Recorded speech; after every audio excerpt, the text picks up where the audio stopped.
Welcome to Influenced, a book lovers podcast hosted by book besties Tegan and Amanda. Here at Influenced, we cover books we've been influenced to read thanks to the internet, as well as books that have influenced us. This podcast will talk about books ranging in age demographics, including adult content. Plus, we've been known to swear a time or two, so keep that in mind in case you have others around you. With that said, we're happy you're here. If you listened to our last episode, you know that we covered Powerless by Lauren Roberts. And this episode, we are covering Reckless, which is book 2 in the series, just released earlier this month by Simon & Schuster Books for Young Readers. The audiobook is 11 hours and 24 minutes at normal speed. As Amanda mentioned, this is the second book in a series. The final book, Fearless, will be released April 2025. I don't know about you, but I would love to see this series become a movie or TV show adaptation. It's too early to know if that is going to be in the works or not. I wouldn't be surprised if it gets picked up one day because it has all of the tropes and elements that tend to be pretty successful in a TV show or movie that's based around a young female character, deadly games, love interest. I would be surprised if it didn't get picked up for something at some point. We talked about the first book on our last episode and how Powerless was actually Lauren Roberts' debut novel. She originally wrote it when she was 18, and it has drastically changed since she originally wrote it. If you are on Book Talk or Bookstagram, you have likely seen this book all over your feed, and that is how this series has kind of gained its notoriety and traction, is through the social media platforms. And it's been really cool to see an author who has never once written a series before this be able to grow and develop because of the social media presence that she has. Now, if you haven't read Reckless yet, don't worry, we will start with a spoiler-free overview, and we're going to give you a fair warning before we get into too much detail. Reckless picks up 3 days after the end of Powerless. Tension is high between Paedyn and Kai, and there's a sense of betrayal between the two of them. Kit is now king, and he has ordered Kai, the enforcer, to bring Paedyn back to the castle alive. A large part of this book is about Paedyn trying to escape, Kai trying to find her, and how they navigate things when they encounter each other.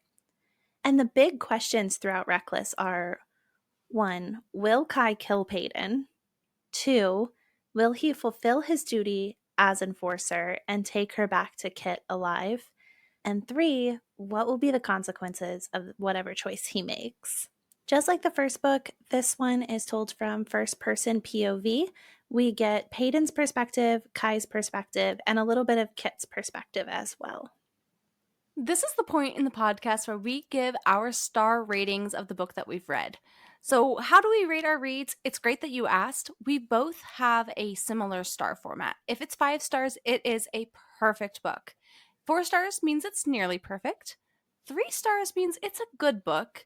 2 stars, it's a bad book. And 1 star, you'll probably never hear on here because we likely DNF'd it. Okay, so Powerless was a 4 out of 5, like 4.5 the second time, pushing 5. Reckless, I cannot give it as high of a rating as I did Powerless. I'm in that 3-star range. It's fine. It's not a bad book. It is still a good book. But this book solely focuses on one plot line, that being the plot line between Paedyn and Kai, and it felt thin because of it. I feel like, as a reader who loves this genre, who reads this genre relentlessly, this book suffered from what's kind of called second book syndrome and was a little lackluster, a little slow. And I think having a secondary plotline that could have been to do with the politics, a little more with Kit, a little more with the realm happening, would have been a great integration into this book to help balance out and beef up the storyline. I also did not rate this book as highly. Powerless for me was around a 4 or 5 star read. I was initially thinking around 4 stars, but when I found out that it was the author's debut novel, I decided to lean a bit more on the generous side and go ahead and bump that up to 5 since I was on the fence. Reckless was 2 stars for me. The book is around 380 pages in hardcover, and Lauren Roberts did not have 380 pages worth of content. We have about the first 300 to 320 pages is just Paedyn and Kai and this kind of back and forth between, do they like each other? Do they not like each other? Are they going to be able to move past everything that happened? And to me, it felt very wishy washy. It felt kind of surface level at times. And then the very end of the book, just the tail end, we have a little bit of a progression. In my honest opinion, this series could have done better as a duology, or perhaps throwing in this plotline between Kai and Paedyn as a novella that would be optional. I do wonder how much is it on Lauren as the author and how much is on the editors and not giving the proper feedback that this book probably needed in the writing and editing process. In my opinion, the romance plotline I still enjoyed. It was fine to read. I agree it does read a little wishy-washy at some time, but I think a secondary plotline that forced them together in a different way, forced them to work together, come together, and not just constantly be fighting each other, but genuinely have to be interacting with one another, would have made it feel more grounded and a little more believable. Now, I still give it 3 stars because I still enjoyed them as characters. I still enjoy the premise of this book, and I do have to say it is YA. And so I'll probably continue on with Fearless because of how this book is ending. We know whatever is going to happen in book 3 has to be plot heavy. So I'm staying open minded and optimistic that Fearless will be a better book. And plus, I'm already invested. I can't stop now. I agree with being invested. I definitely want to know how the series ends. I haven't decided if I'm going to read the entire third book or just ask the internet what happens. So, TBD for me. Do you wonder, though, if you're being a tad bit critical? Because it is a YA book versus an adult fantasy story. That's so hard for me to say because honestly, I don't read a lot of YA anymore. The most recent YA I read was probably Divine Rivals. And I thought even that had a pretty steady progression of plot. It was slower paced, but there was still that progression. And this book just doesn't have it. I think that's what happens when you decide to solely focus on one piece of the storyline while only giving teasers of what is yet to come. One thing I think might have happened here is book one just had really good banter, really great feedback about that banter. I mean, the internet went crazy sharing this book, talking about how good the banter was. And I think Lauren Roberts probably wanted some of that in book two as well, because that's what the fans responded to. With where Powerless left off and how much Kai and Paedyn are supposed to hate each other and feel betrayed by one another right now, I don't think that level of bantering was appropriate for where they were in their relationship at this point. I will agree with you to an extent, but I read it a little differently. I read the banter as a little more cutting.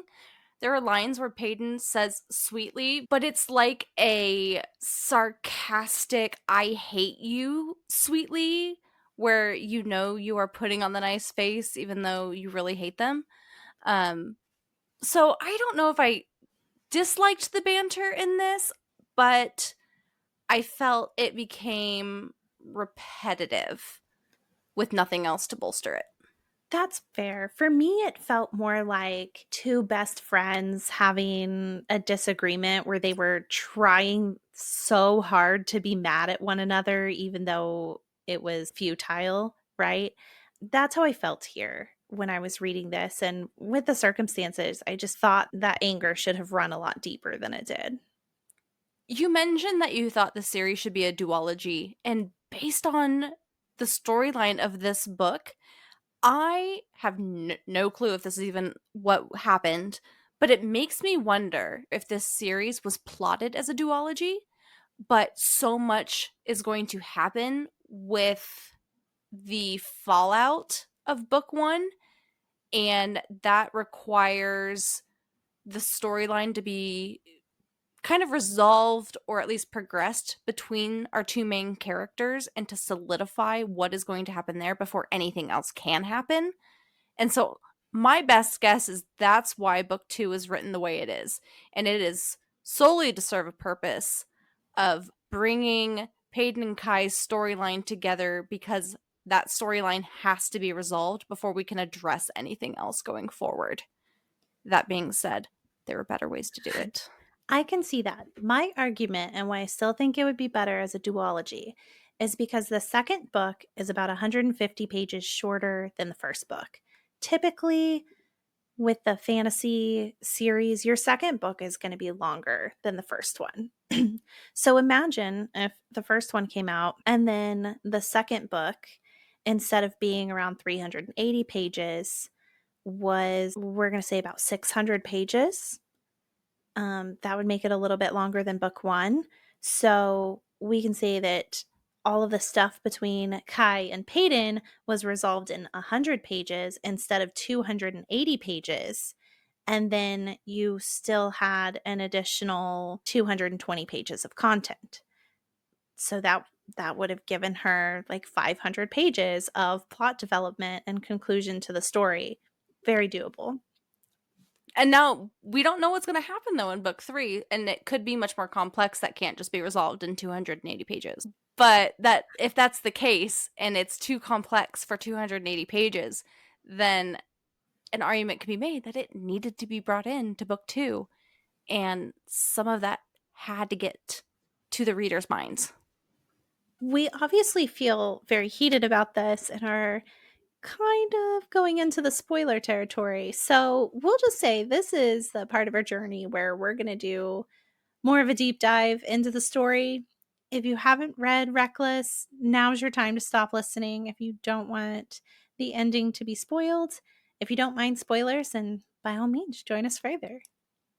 Just like last time, we're going to dive into Reckless, going through the plot chronologically, then leading each section with some discussion and thoughts. Starting off with our prologue, we very quickly learn that Kai has a close person to him who has died, who, I don't know if you caught this, Tegan, was also nicknamed A. And even though we kind of have voiced our disappointment throughout the book, this moment started off so strong and gutted me. It made me realize how many parallels we are going to find throughout this book. The first one being A. Kai has lost somebody in his life with the nickname A, just like Paedyn has lost somebody in her life with the nickname A. And I was like, oh no, what are we prepared for? I don't think it ended up being that emotionally devastating of a book, but I was preparing myself and fortifying my heart.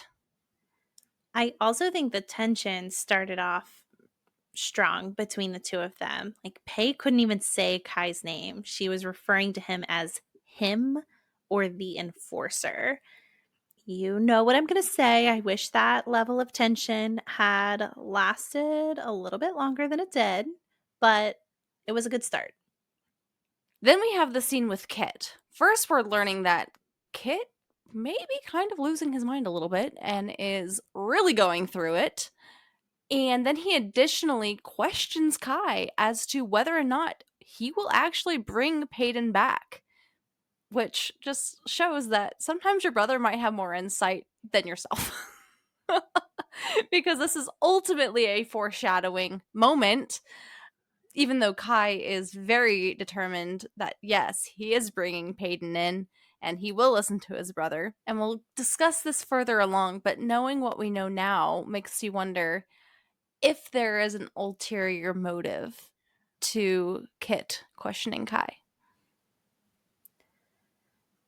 I would like to touch on that a little bit more, but I think yes, because part of me thinks the ending of this book was just a power play to see how Kai would react and whether he would remain obedient to Kit as his king. I am in the full camp that book 3 isn't going to be as much about Paedyn as it is going to be about Kai and Kit and that relationship and how Paedon's involved in the middle of it, but ultimately about these brothers and the roles that they're going to play in each other's lives going forward. So after this conversation between Kit and Kai, we shift perspective to Paedon's point of view. She is back in her childhood home where the resistance had been meeting. It's been 3 days. She is very wounded. She can't see, I guess. So she's feeling her way around the room, trying to find the passage to the cellar, but instead she finds her dad's journal in the floor. And then Kai shows up and he burns the house down with Paedon inside of it.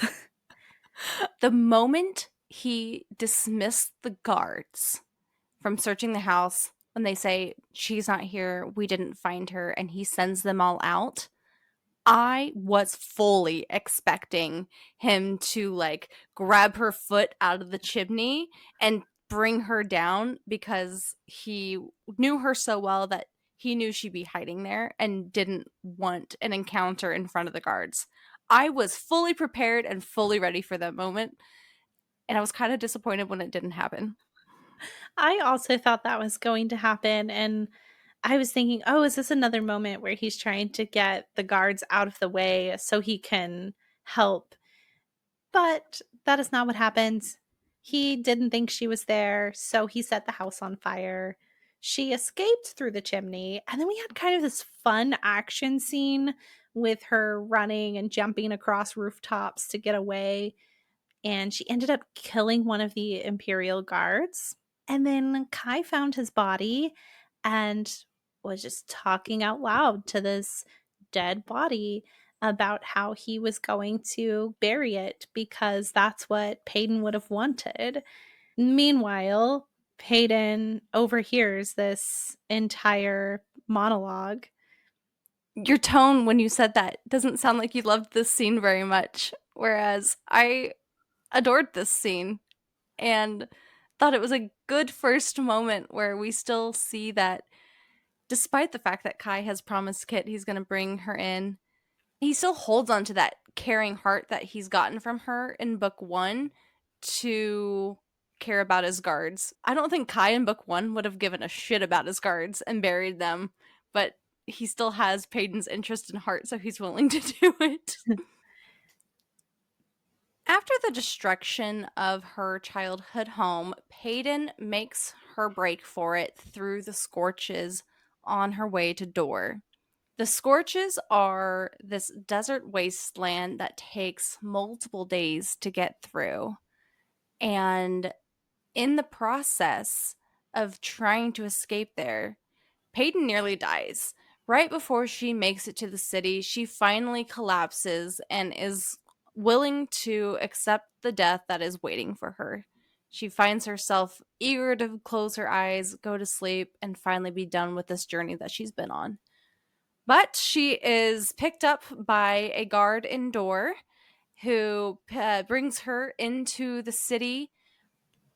However, once the guard realizes that Paedon is the Silver Savior and the one who has slaughtered the king, he immediately tries to capture her due to the bounty on her head.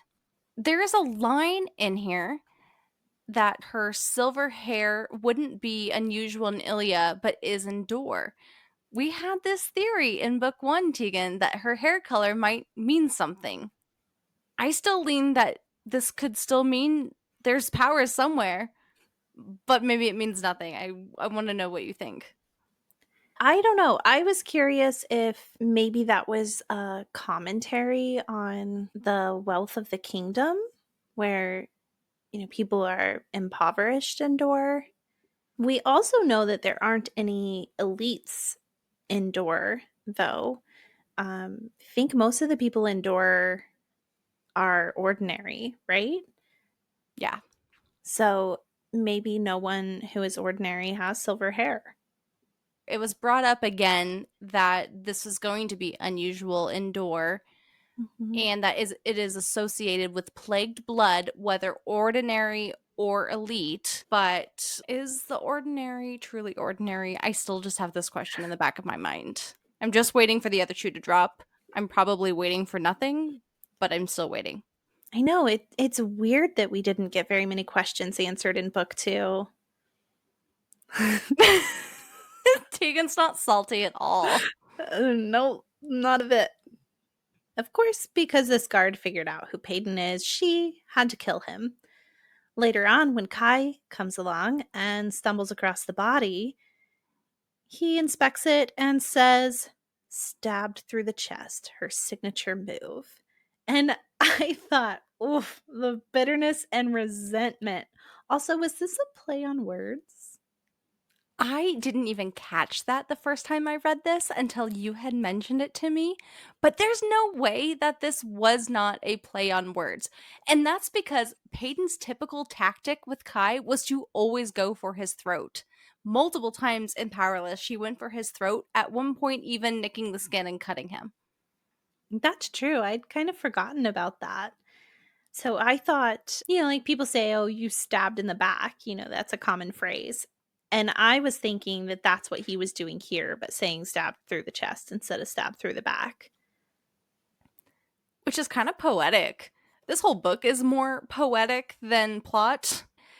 And this is a great line to show that poetry because Paydon ultimately betrays them in such a front facing way. It's not like she just stabbed them in the back. She truly stabbed them through the chest because she brought them in fully and completely.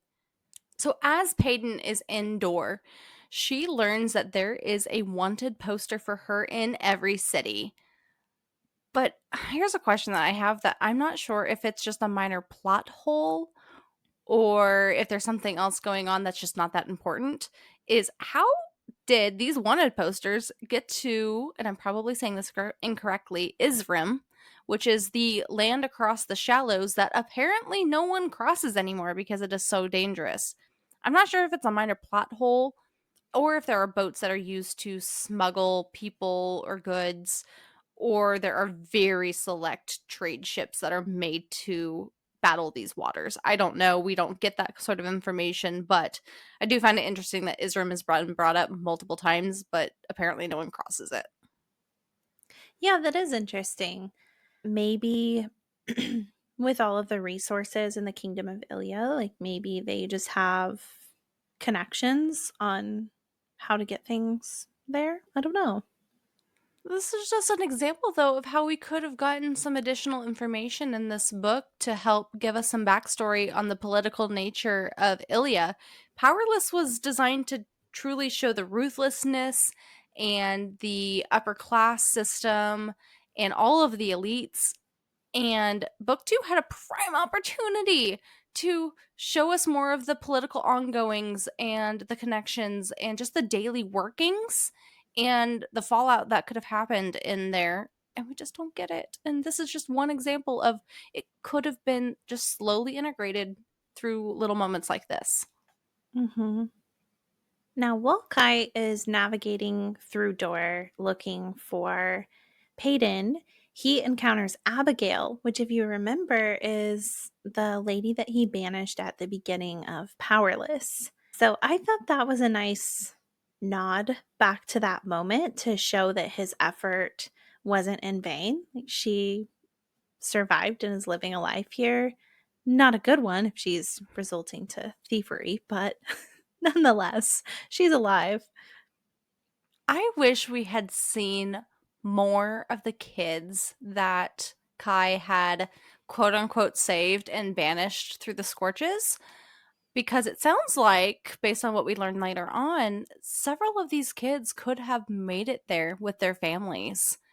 And this was a great opportunity for Kai to really face the Piper for what he's done and what he's had to do. And I just think it was a missed opportunity. That's true. I wonder if we'll see some of that in book 3. Maybe those people will become part of the resistance, Maybe. perhaps? Plus, I think it would have had a more resounding moment later on when he learns the truth about his father and the actions that he has taken in his father's name. To have seen these people at the beginning of the book to the ending and coming full circle, it would have made that impact even heavier. Meanwhile, Paedyn joins a fighting ring and more like forces her way into a fighting ring by arguing with the owner. She gives herself the name Shadow as her fighting name. Kai finds her in this ring and decides, well, I'm going to fight her in order to capture her, and thus gives himself the name Flame. Another play on words, as he is the flame to her shadow. I thought that was really clever. This is actually one moment I didn't like in the book, and I just eye rolled really hard. That's funny. I also just hate nicknames. So when I read nicknames in books, I don't know why. I'm so terrible. I'm just like, ugh. Even though my husband and I will call each other babe just because we've done that for so long, even if I read babe in a book, I'm like, I don't like that. I didn't know that about you. How have I known you for so long and not known this? I don't know why. Or the worst is when I hear somebody like, especially in like modern contemporaries, and they use the word baby and I'm like, no, please don't use that word. I can see that. I I feel like it has to be, I don't know, the circumstances of the relationship have to be just right for that to work well in a book, in my opinion. It just feels demeaning to me almost in a way. And maybe it's because I'm reading so many books with badass female main characters and I'm like, please don't like call them that. But I don't know. That just there's probably more that I need to delve into that on a personal level. Like this one where Kai says that she's a violent little thing. I like those words though. Cuz they're mean. Or no, it's vicious. Is it Vicious vicious? little thing. It's a Yeah. vicious little thing. Yeah, fourth wing is violent little thing. Yeah. Certain words like darling don't bug me too much. Kai calls Mhm. her darling several times throughout book 1 and book 2. And it's done sarcastically. So I Yeah. think that's why I like it. Or there's a book that I'm reading right now that she's used the word babe a couple times, but it's been in a sarcastic, like, I'm making fun of you kind of way. And that's been Mhm. okay too. But beyond that, in a romantic way, I'm just like, please don't. Well, while the two of them are fighting in this fighting ring, they pull each other's face and head coverings off, revealing each of their identities, leaving them no choice but to run. Because keep in mind, part of the reason for this fighting ring is to generate money. People are placing bets on these fights because it's an easy way to make some money. So every single person in that crowd would be very quick to snatch Paedyn and turn her in for the bounty. And plus, they don't like the elites and they realize who Kai is, and they'd be happy to turn on him. Yes. So, this is the moment where the two of them are joined together in a mutual effort to try to escape. But Kai sort of takes Paedon more as a captive rather than it being this joint collaborative effort. And they find themselves at an inn for the night, and we get a one bed anti trope because they are not sleeping together. I hate it when I read this trope and they don't end up laying in the bed together. It is just so impractical. If there is one bed, for the love of God, just both of you lay in the bed. It's fine. Mhm. I would rather it be both people are practical in this situation. You both lay down in the bed and then like you're fighting over the covers or foot space or you're fighting your tension. But in this situation, I don't Mhm. even think they had to fight the tension. They could have just laid next to each other and just like really fucking hate each other in this moment. Yeah, or, like, laid down with their backs to each other, refusing to talk to one another. I agree with you. The whole somebody sleeping on the floor, somebody sleeping in the bathtub is just And this is annoying. not just this book. This is any book that I've read this one bed trope, but they don't end up actually in the bed. It's just, oh, we're going to introduce the one bed trope, but one's just going to lay on the couch, lay on the floor, do whatever. It's like, no, use the moment. The reason the trope exists is for you to use it, make it your own, and do it in a way that you want to do it that could set it apart. As Paedyn and Kai continue to work their way through Dor to escape, Pei ends up rescued by Lenny, Lena, and Finn, former members of the Resistance. In that moment, the tides turn and Kai becomes the one kidnapped and under captivity, and they go to Lenny's mom's house. While at Lenny's mom's house, they learn about mixes. Those are the children of elite and ordinary. We learn that Lenny's mom raises and takes them in and trains them on their more dwindled magic system. This made me think of a particular scene in The Road of Bones by Demi Winters. There was a similar plot line in that series. That's another thing I hadn't even put two and two together, but you're right. That was a similar plot line in that book. Yeah, which is cool because it's not really a trope, right? No, I wouldn't say it's a trope either. This was the moment, though, I asked myself, okay, these scorches are so deadly. How in the world are all of these people making it across? We know it takes days to cross it. You would need quite a bit of supplies to carry. And Kai uses desert horses and bags of supplies to make it across. How in the world are these kids and their families making it there? That's a question I have as well. Especially like you said, families with children. I mean, we all know how difficult it is to travel with kids when you do have resources, let alone when you don't and the conditions are treacherous. My only theory would be that the border to the Scorches is not exactly monitored and maintained. And so people will make their way across the way that Kai and Paedyn actually took on the way back and not go through direct heat. But that is a road full of bandits and problems in and of itself, but it's probably a less definitive death trap than the Scorches are. I don't know. I think it's probably a plot issue. Potentially. And I think some of that world building and some of the fantasy elements are tricky to piece together. Like I'm sure as a writer that's just really difficult. And this is probably just me being nitpicky because at a certain point as a reader, you just have to make acceptances for what they are that you are just told. And I don't do that well. Well, also to your point, this could be why we didn't encounter more of the people that Kai had let go. Because they did die. Yeah, That's fair. maybe That's fair. Abigail was the exception. She's just really strong. That's bleak, but it is Probably more it accurate. is yeah. Now, for as nitpicky as I am and can think about the little things, for some reason, my brain never once pieced together when they were talking about mixes that Paedyn should be mixed.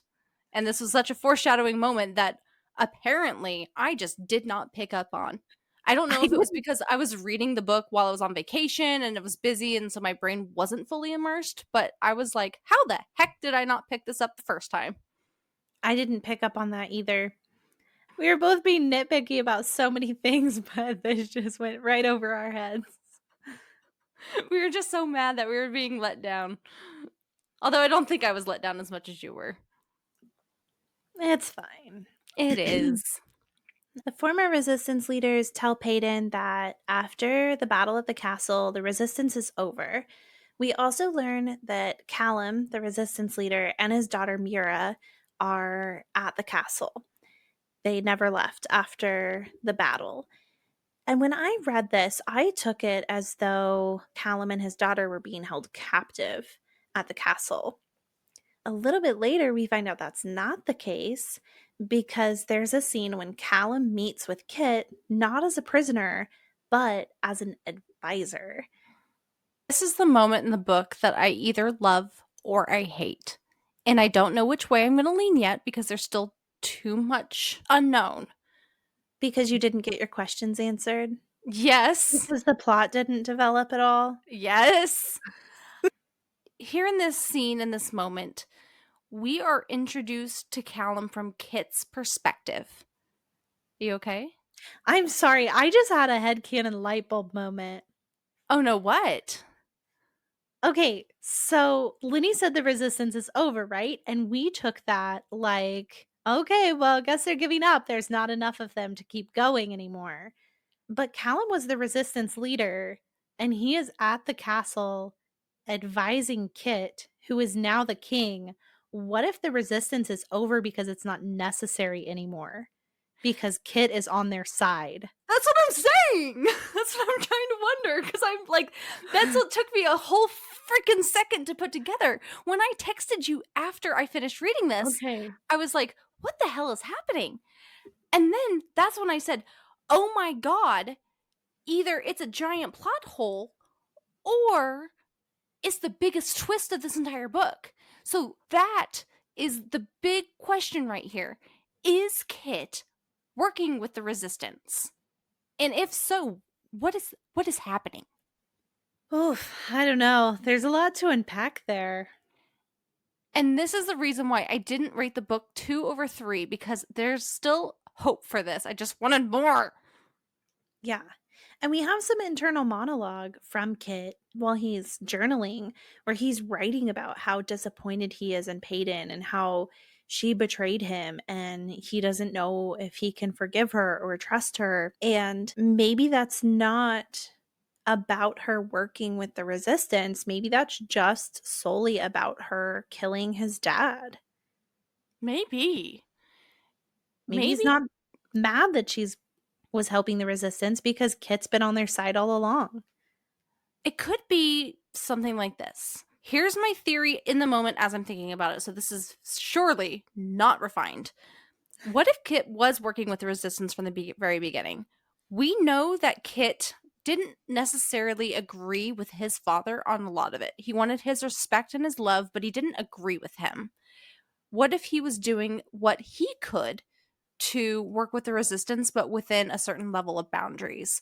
Maybe that's providing food, shelter, trying to just be more involved in the lower level systems and working in the slums. And it was so hush hush because nobody could know that he was involved.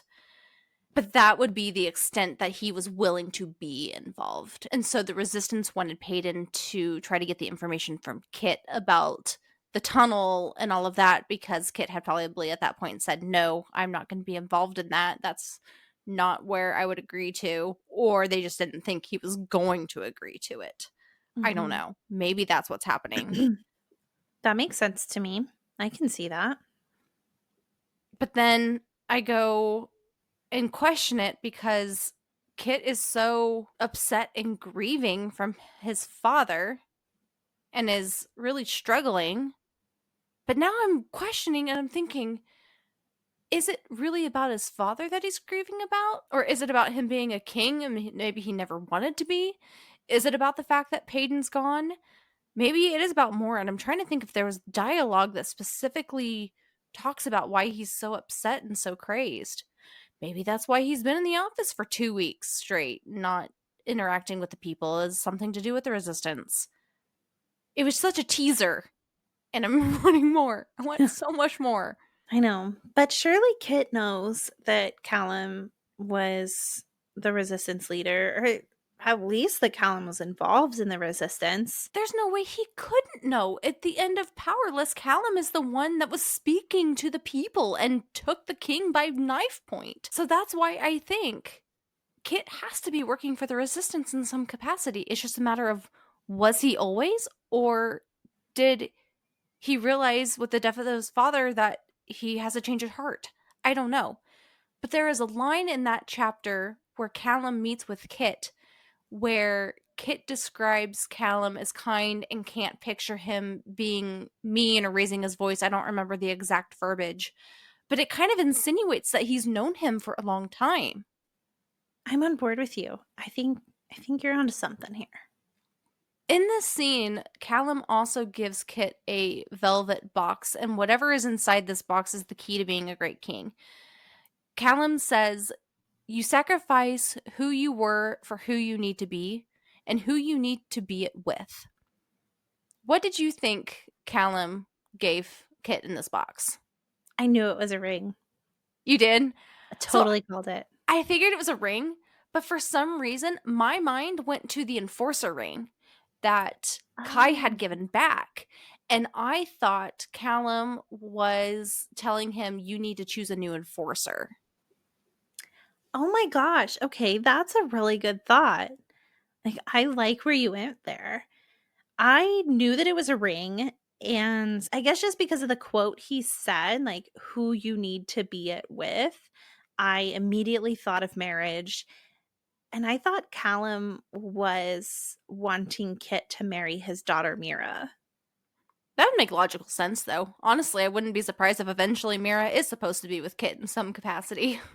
Yeah, I feel like this was sort of a red herring that went a different direction because Callum is advising Kit and his daughter Mira is at the castle.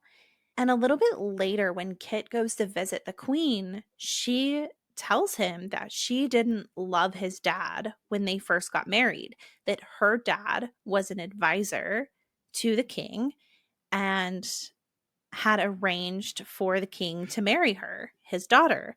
So I thought this was yet another parallel that the author was drawing into the book. But no, no, Kit is not marrying Mira, at least not at this time. Maybe in Fearless. Maybe. We'll see.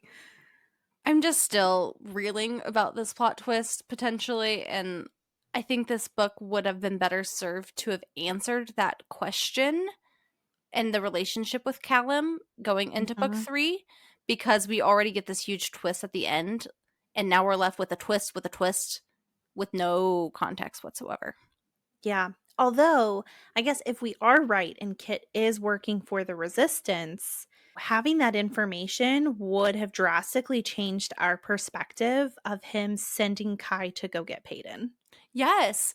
Or even if we had ended Powerless with some knowledge that he was working with the Resistance, right? We could have gotten that touch of Callum and him at the very end.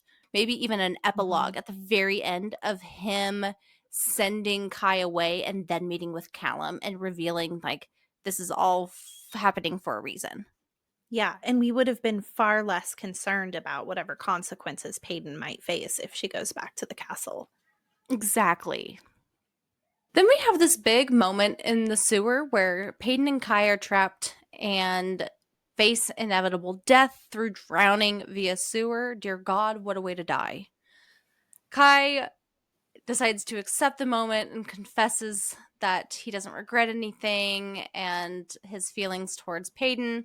And Paedyn is unwilling to give up and finds a way out for both of them. But it was kind of this pivotal moment between the two of them and a turning point in the hatred that they have for each other. And by hatred, we say hatred with the biggest air quotes ever, because did they ever really hate each other? No. After the sewer, they are attacked by bandits while in the Sanctuary of Souls. We learn that the Sanctuary of Souls was meant to be a royal burial ground, but has become overrun with bandits. In their time in the Sanctuary of Souls, Paedyn actually has a moment with super quick reflexes and knocks an arrow out of the way to save Kai. And in this moment, she's shocked by it, Kai is shocked by it, and the bandits are all shocked by it. Was this a moment of just super quick reflexes? Or or does she potentially have power? My gut tells me that she has power. I really think she does. However, we are very strongly led to believe that she is ordinary. Later, we find out that Paedon's father, who was an elite, isn't actually her biological father. She was left on his doorstep as a baby because she was ordinary and her parents didn't want to deal with that or have to hide her. I also think part of the trials in book one was to demonstrate that Paedon is strong and can fight despite not having powers. But in my heart, I truly want to believe that there's a plot twist coming and she has powers. In this particular moment, we have not yet learned about Paedon's background and the fact that her father is not her biological father. So, if you are not like me and you actually did tie it together correctly in the beginning, think, oh, she should be mixed. If her father was magical and her mother was not, she should be mixed. That was the moment of you would likely read it as, oh, this is a power. And so I just think, why introduce it if it's not going to end up having meaning? And so that's why I also lean to her having powers. And I think it's got to be something that most ordinaries wouldn't necessarily realize they have unless they have to face it. Most people in life don't have to go swatting arrows out of the sky, or they're not necessarily facing imminent danger, or someone they love is facing imminent danger, so most people may not have to face it. But again, we could just be reading into this and really hoping for something that does not exist.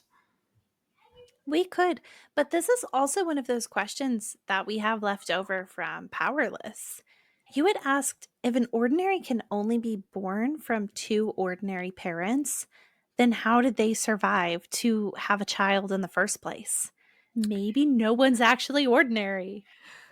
Hence the hair colors. I still stick with the hair colors too. I really hope that pans out for you. If not, I honestly might be so mad. I know you were mad about this book and like the way it went, and I'm cool with it for right now to an extent, but if I don't get some answers regarding this in book 3, I'm done. I'm so done. Right after this, we have a sort of intimate moment between Paedon and Kai where we learn more about that special person in his life who had died, who was called A. Turns out he had a sister named Ava, and she was hidden from the kingdom because she was sick when she was born. And the king decided that a weak queen and a sick daughter wasn't a good look. So no one in the kingdom knew about Ava's existence. And then she died when she was 4 and was buried in the tree outside where Paedon and Kai kissed. And this is a callback to the prologue in the book when we learn whose birthday Kai was celebrating at the very beginning. I was really confused reading that section.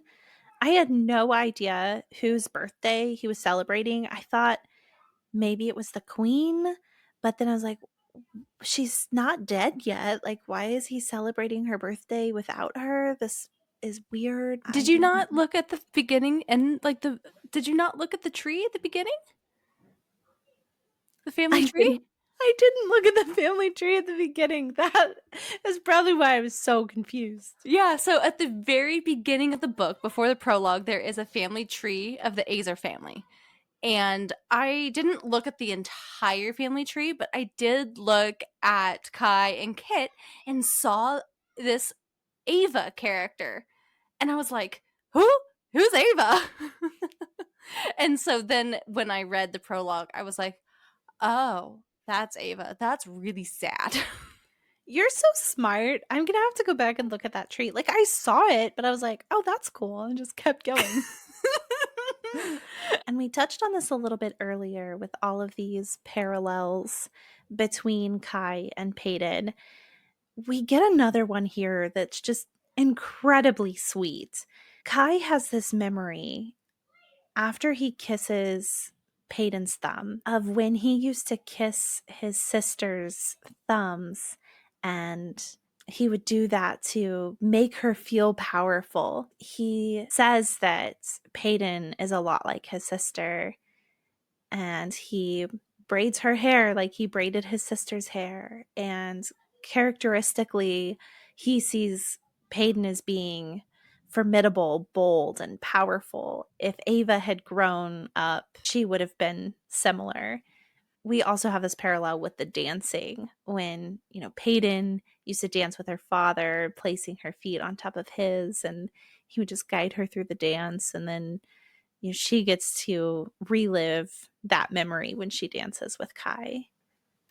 It was really touching. For the faults this book has in terms of plot development, that girl can write romance very, very well. And it is so sweet and so touching. And I would love to see her write just a one standalone contemporary romance because I think she would do a good job with it.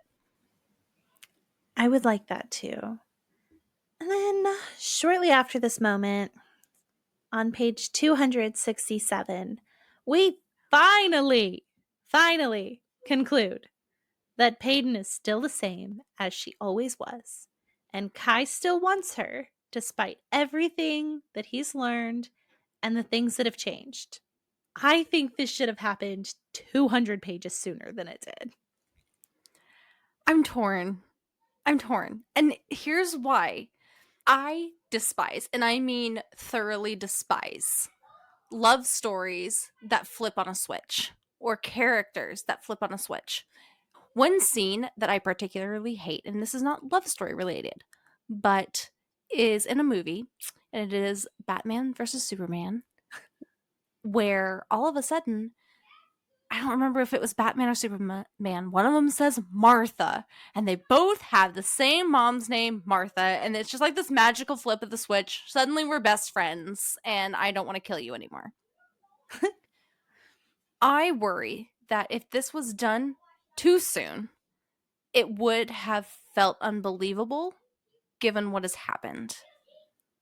Now, there's a lot of things that become revelations with Paedon's father and with the king to Kai that those would have been strong enough motivations to change thoughts and decisions if it had happened earlier. I think those were strong enough motivators. But in terms of the romance, I do worry that if it had happened too soon, it would have been like, you guys hate each other though, but why are you like, really? So I'm torn. I'm just torn. And to your point about things that we find out about the king, in Paedon's dad's journal, we learn that the king was bribing healers to lie about ordinaries having a disease that would weaken the elite's power. My big question is, will the healers continue to lie under Kit's rule? Or is everything about to change? I think everything's about to change. And this is absolutely going to play into if Kit is working with the resistance. Maybe this is how Kit started working with the resistance. He's close to his staff. We see that with his relationship with Gale. It's not out of the ordinary to believe that perhaps he has a relatively close relationship with a healer that he's seen in his childhood and found out the truth. And maybe that's how he got into the resistance. I don't know. We still have a lot to learn there if this is even a route that's happening. But I think everything's about to change. That's a good idea, and that makes me wanna go back to Powerless and reread that conversation between Paedyn and Kit, where she starts to kind of feel that out with him and tries to share a little bit of her thoughts and beliefs and see how he reacts. I wanna go back and reread that again. This isn't anything we plan to talk about, but if Kit really is working with the resistance and was so deeply ingrained, how do you think Paedyn is going to react to this? Because she feels so much guilt for betraying Kit, knowing that she needed to do it, and all of this effort with Kai to bring her back is putting a rift between him and his brother. And if he's working with the resistance, that almost puts all of that to the side or makes you question the motivations behind it. And I feel like Mhm. Paedyn might be real pissed off when she finds out if he is really part of this resistance and feels betrayed herself. I do think she'll feel betrayed herself. I think she's also gonna be really confused. Also, in the journals, when we get the confirmation that her dad is not her biological father and that she was left on the doorstep for being ordinary, it seems like why bring this in if there may not be a story behind it? Her father just presumed that she's ordinary because she hasn't developed a power, but she's got the silver hair. She's knocking arrows out of the sky. I would love to go back and reread Powerless for some of her reflex stuff and see if something seems out of the ordinary there. She is a really good fighter, and I Yeah, think you have to have good reflexes to be a good fighter. right? She's able to take down the enforcer. That's great fighting skills. Then we get to this ending. Kai is determined to spare Paedyn. They've confessed the feelings. They are trying to figure out what to do. Kai wants her to run away, but ultimately the guards meet them at the edge of the Sanctuary of Souls as they are heading toward the castle and bring Paedyn in. And we learn that Kit is sparing Paedyn's life. But why? Because he plans to marry her. And I had a what the fuck moment. Why? I am not opposed to this kind of trope. I like it when it's well done. And I'm not opposed to what the fuck endings. I think they can be well done. It's the connecting the dots in between that just did not happen in this book. I will compare this to Game of Thrones season 8. I don't have you watched Game of Thrones, Tegan? I am not. Well, if anyone listens to this, they'll understand what I mean if they've watched Game of Thrones. This ending felt like Game of Thrones season 8, where all of a sudden you have this crazy ending that you're like, how the hell did we get here? It's not the choice that was made that I think is wrong. Just like in Game of Thrones season 8 ending, I'm not opposed to the decisions that were made and the way it needed to end, but it's the way it got there that feels unbelievable. And that's how I feel about this book in this twist. If I had more context about Callum, had more context about what the heck is going on there, having this end would have felt a little more believable and much less out of left field. Actually, this isn't even just out of left field. This is out of the parking lot into the game. Mhm. I think even if there had been one more short chapter, even just a page or two at the end of this from Kit's perspective, where he's writing in his journal and sort of not even fully explains it, but gives a little bit of insight into what he's thinking and what his intentions are, that could have gone a long way here. Even the chapter that introduced Callum to Kit, I think it was supposed to serve a purpose to make you connect the dots, but it was not done well enough to actually connect the dots. It needed more dialogue. Those Kit chapters were incredibly short. I They think were. we needed about 5 more Kit chapters that were more developed, that were talking about what's happening on in the political realm. Are mundanes having a problem now that they know ordinaries are fine? Do they feel like they're targeted next? Are the ordinaries coming out of the woodwork now? Why the heck was that not addressed? Yeah, all of that context would have been really good. Personally, I did not like this ending because I felt like it didn't make any sense for all of the reasons that you mentioned, but also because Kit really values his relationship with Kai, and he knows how Kai feels about Paedyn. He knew that from the very beginning, and that's why he questions whether Kai would even bring her back.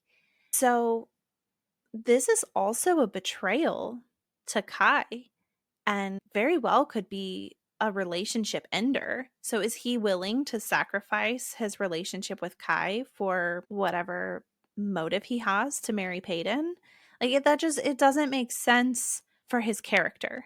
Here's my best guess. I've been trying to wrap my head around this. My theory is that Kit is faced with a dilemma. He's part of the resistance and knows that Paedyn did what she had to do. But also, Paedyn killed the king and got caught publicly. It's not like she killed the king and only a few people know about it. She killed the king, a site caught her and recorded her, and everyone has seen this. He is now stuck between a rock and a hard place where if he doesn't do anything, he is letting a kingslayer go free. So he has to kill her, essentially. And perhaps because he is tied to the resistance, his only way to save her is by marrying her.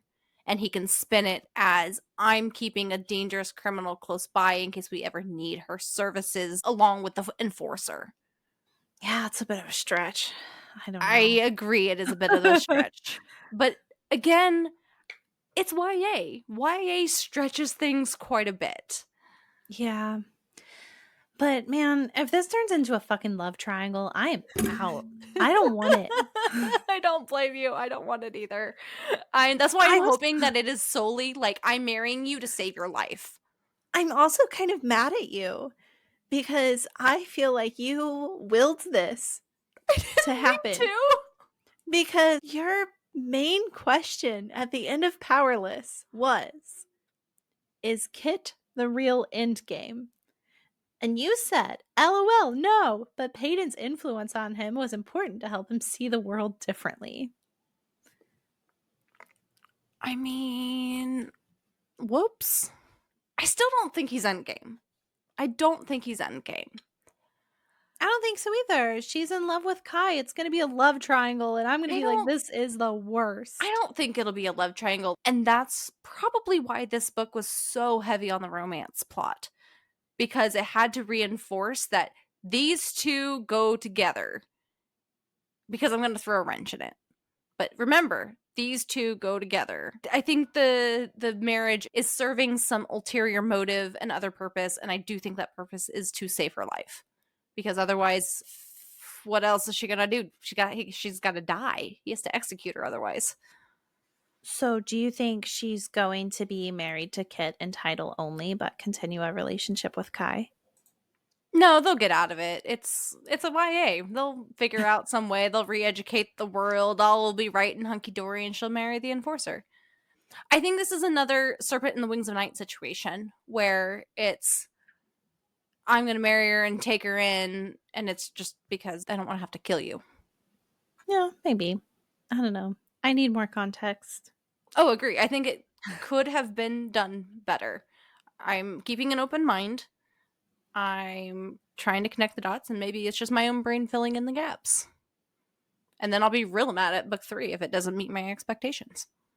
All right, friends. Well, that's all we have for our discussion today. Thank you so much for joining us. We'd love to hear your thoughts on Reckless. And if you'd like to connect with us, please consider following us on TikTok and Instagram. We have the handle at Influence Book Podcast on both platforms. And if you enjoyed today's episode, please take a moment to rate us wherever you get your podcasts. We look forward to our next episode where we will be discussing When the Moon Hatched by Sarah A. Parker. Until next time, happy reading!